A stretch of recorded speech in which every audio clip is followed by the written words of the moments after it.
From the times where playing games in the dark was impossible, to needing cables to play multiplayer, and to being forced to delete your save data for other games. These are just some of the many problems that we kids faced during the dark ages of 2000s gaming. And I mean that both literally and figuratively. So today, I'm going to explore those problems with you and talk about the accessories we use to solve them. Then hopefully we can appreciate how those times are long gone. So why not start off with the literal dark age of gaming? See, at the time, handheld consoles were still in early infancy, and there was no illuminated screen on them. That means you couldn't see your game in the dark. And yes, that meant being bored in the backseat on a night road trip. Or just not being able to play in your bed. Luckily, there was a solution for that. Meet the worm light. You got pink worm light, you got purple worm light, and even one that emits radiation at you.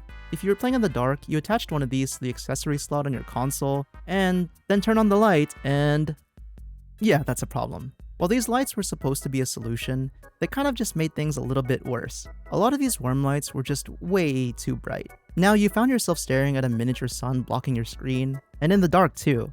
If you look at complaints on worm lights, you'll find that people really hated the glare. Now, of course you could just say, well, just readjust it. And yes, that's right.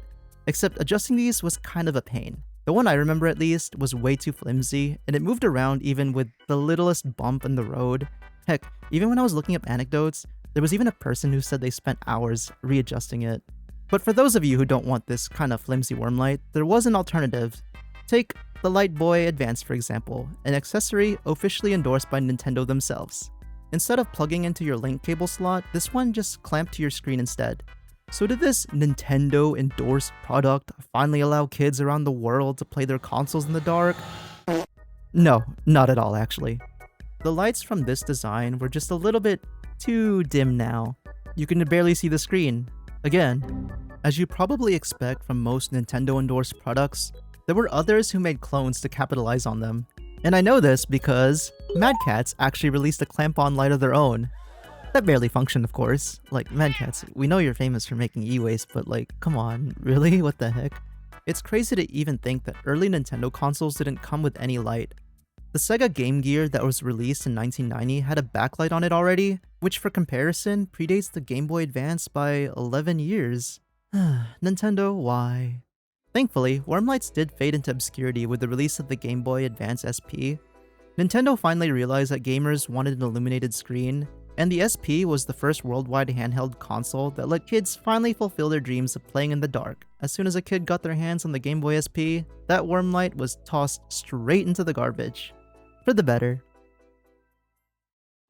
As a kid growing up, there was probably a time when your fondest memories of multiplayer games were on home consoles. I'm talking about games like GoldenEye 64, Mario Party 4, Halo 3, or Super Smash Bros. Melee, just to name a few. Countless all-nighters were spent at friends' houses playing those games. But the same experience can't be said about handheld consoles. Take the GBA's top-selling games for instance. Sure, a lot of them support multiplayer, but as a kid, the fondest memories of those games were mostly single-player experiences. There wasn't really a reason for me to play multiplayer games like Mario Kart Advance, when games like Mario Kart Double Dash for the GameCube kind of existed at the same time. Before wireless multiplayer was a thing, you needed the link cable. This was an accessory that you had to purchase to play multiplayer, and this cable lets you connect 2 to 4 together to have fun. Now you can enjoy great games like Mario Party for the Game Boy Advance. I'm just kidding. But this was the problem in itself actually. Not having a link cable was actually quite common. See, it was kind of inconvenient to have to bring it around with you everywhere.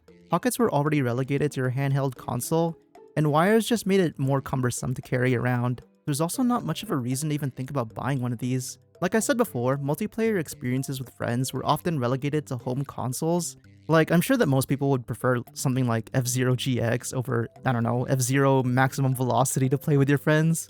Obviously, there's not much to talk about over a cable that enables multiplayer, but this accessory did lead to some pretty interesting scenarios to say the least. Like, what if I told you that these link cables were extremely pay to win? Remember the first generation of Pokemon? Well, Alakazam was considered one of the strongest Pokemon in this generation, and the issue is you can only evolve to Alakazam by trading between 2 different games, and I think you can kind of see the problem here. On the topic of Pokemon, the Gen 1 remix did include a wireless adapter for multiplayer, but the thing was, it only had a short range of 10 feet, and both you and your friend kind of needed one. But the problem with that is that not a lot of games supported the wireless adapter because they kind of required specific code in the game to function. So in the end, it wasn't really the link cable replacement that we all had hoped for. And just like the Wormlight, link cables were destined for the graveyard too. The Nintendo DS was released in 2004 with built-in wireless multiplayer, and gone were the days of using link cables. Now you and your friends just needed a copy of the game you wanted to play, or play a game supporting download play.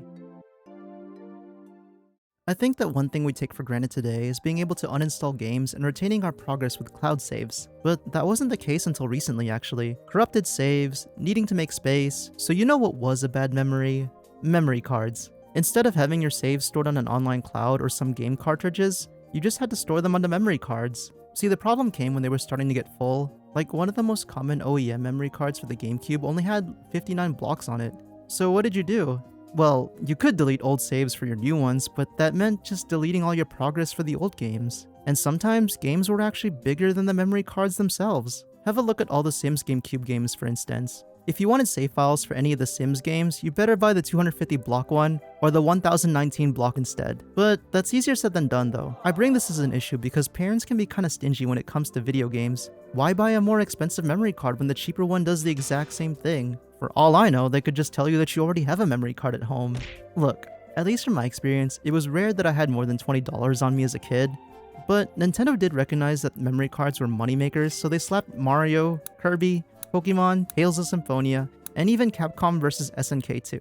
Besides being a storage device, there was at least one cool trick up their sleeves, and that's cross-compatible saves. This basically allowed games to interact with save files from other games. Take for instance, the Armored Core series where you can take your parts and data from the old game and transfer it into the next one. Or best of all, have your saves be acknowledged in a cutscene in Metal Gear Solid. You like Castlevania, don't you? And that's all I got for this video, thanks for watching!